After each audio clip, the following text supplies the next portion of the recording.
एक manned aircraft के साथ 2 या 4 या ज़्यादा संख्या में अनमैन्ड एयरक्राफ्ट यूएवीज उसके साथ जाएंगे मिशन में। जोर तो रहेगा हमारे 5th जनरेशन और 6th जनरेशन टेक्नोलॉजीज़ पे।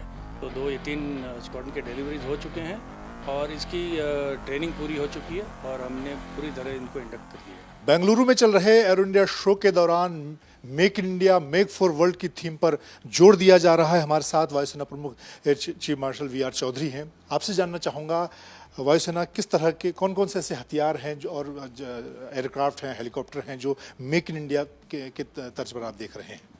आपको पता ही है कि LCA Mark 1A का कॉन्ट्रैक्ट साइन हुआ था पिछले एरो इंडिया के दौरान और हमें उम्मीद है कि अगले साल 2024 से उसका इंडक्शन शुरू हो जाएगा। उसके व्यतिरिक्त हमें LCA Mark 2 और एमका में भी कॉन्फिडेंस जताया है और हमें उम्मीद है कि आने वाले कुछ सालों में इनका भी इंडक्शन हो जाएगा।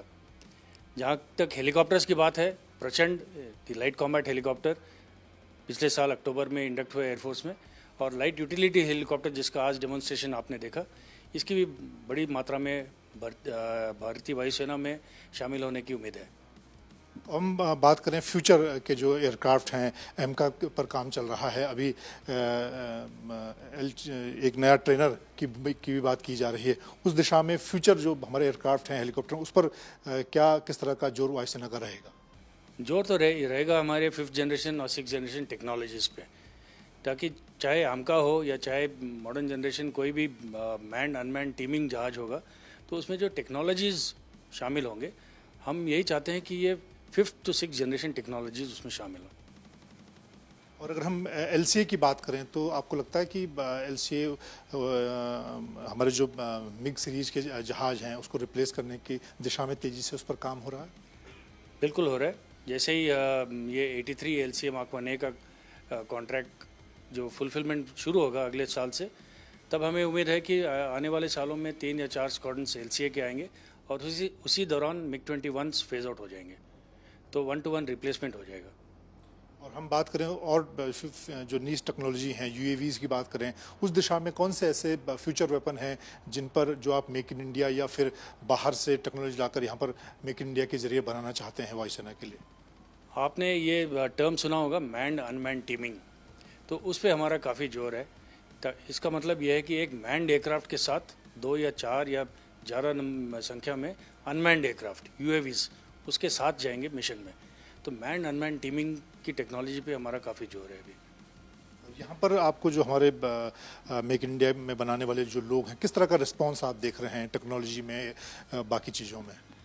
बहुत ही बढ़िया रिस्पांस है और मैं इतना कहना चाहूँगा कि पिछले 2 एरो इंडिया की कंपैरिजन में इस समय जितने इंडस्ट्रीज़ ने पार्ट लिया है, इंडियन इंडस्ट्रीज़ ने, बहुत ही इंकरेजिंग है और हमें उम्मीद है कि आने वाले सालों में इनकी संख्या और भी बढ़ेगी जो इंडियन डिफेंस मैन्युफैक्चरर्स की, और हमारी आत्मनिर्भरता की गोल में काफ़ी कामयाब रहेंगे हम लोग।